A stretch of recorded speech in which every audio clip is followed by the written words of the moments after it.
Halo semuanya, selamat datang di pembelajaran dasar-dasar desain komunikasi visual. Pada video kali ini kita akan membahas topik yang sangat penting bagi setiap calon desainer, yaitu hal yang perlu kamu tahu tentang desain. Kita akan mengenal tentang aset desain, hak cipta, etika penggunaan karya, serta dasar teknis seperti pixel, vektor, dan raster. Setelah mengikuti pembelajaran ini, kalian akan memahami apa itu aset desain, perbedaan antara penggunaan personal dan komersial, apa arti copyright dan atribusi, bagaimana menghindari plagiasi, serta mengenal konsep dasar seperti pixel, vektor, dan raster dalam dunia desain digital. Aset desain adalah elemen visual yang digunakan untuk membuat karya desain. Contohnya, font, gambar, icon, tekstur, brush, atau template. Kalian bisa membuat aset sendiri, membeli dari marketplace, atau mengunduh dari situs sumber gratis, asalkan sesuai dengan lisensi yang berlaku. Personal use versus commercial use. Dalam dunia desain, ada dua jenis penggunaan utama, personal use dan commercial use. Personal use berarti digunakan untuk keperluan pribadi seperti tugas sekolah, latihan desain, atau portofolio.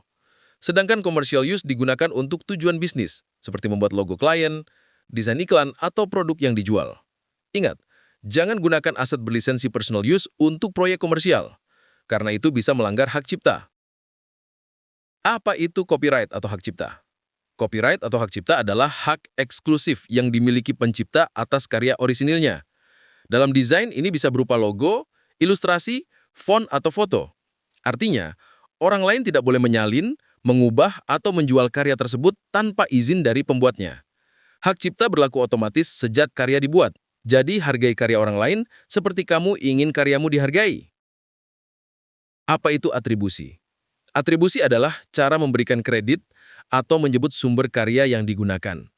Misalnya, kalau kamu memakai foto dari situs Unsplash, kamu bisa menulis foto by Unsplash di bagian bawah desain. Beberapa lisensi seperti Creative Commons memang mewajibkan atribusi. Dengan memberikan kredit, kamu menunjukkan sikap profesional dan menghormati karya orang lain. Apa itu plagiasi dalam desain? Plagiasi adalah tindakan menyalin atau menjiplak karya orang lain tanpa izin atau tanpa mencantumkan sumber.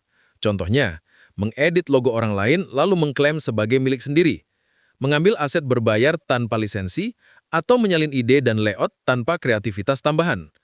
Plagiasi bukan hanya tidak etis, tapi juga bisa berakibat hukum. Desainer sejati itu original, bukan peniru. Apa itu pixel? Pixel adalah unit terkecil dalam gambar digital. Gambar berbasis pixel disebut gambar raster. Semakin banyak pixel, semakin tinggi resolusi gambar. Namun jika gambar diperbesar terlalu banyak, pixel akan terlihat pecah. Biasanya satuan resolusi diukur dalam ppi, pixel per inch.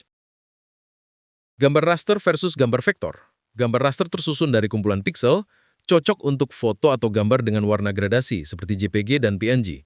Sedangkan gambar vektor terbentuk dari garis dan titik matematis, sehingga bisa diperbesar tanpa pecah, seperti AI, SVG, atau CDR.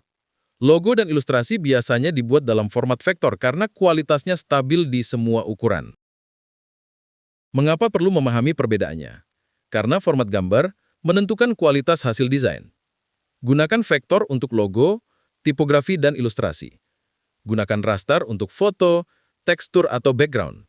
Dengan memahami keduanya, kamu bisa menjaga hasil desain tetap tajam dan profesional di media cetak maupun digital. Sebagai desainer, kita harus mematuhi etika berikut. Selalu cek lisensi sebelum menggunakan aset. Gunakan sumber legal seperti FreePic, Pexels, Unsplash, Dafont, atau Flaticon. Berikan atribusi bila diminta. Jangan hapus watermark atau tanda hak cipta. Jangan menjual ulang aset milik orang lain. Etika desain mencerminkan karakter dan profesionalitas seorang desainer. Tips menjadi desainer profesional dan etis. Buat aset sendiri sebanyak mungkin. Itu menunjukkan orisinalitasmu. Gunakan referensi sebagai inspirasi, bukan untuk dijiplak. Simpan daftar sumber aset yang kamu gunakan sebagai bukti legalitas. Dan yang terpenting, selalu hormati karya desainer lain. Dari pembelajaran ini kita bisa simpulkan bahwa dunia desain itu bukan hanya soal kreativitas, tapi juga soal etika, tanggung jawab, dan pemahaman teknis. Pahami lisensi aset desain, bedakan penggunaan personal dan komersial, hindari plagiasi dan kenali konsep pixel, vektor, dan raster dalam dunia desain digital. Desainer yang baik bukan hanya kreatif, tapi juga jujur, sadar hukum, dan menghargai karya orang lain. Itulah pembelajaran kita hari ini tentang hal yang perlu kamu tahu tentang desain. Ingat, menjadi desainer bukan hanya soal membuat karya yang indah, tetapi juga memahami tanggung jawab dan menghargai hak cipta. Tetap kreatif, tetap etis, dan jadilah desainer yang profesional dan berintegritas. Sampai jumpa di pembelajaran berikutnya.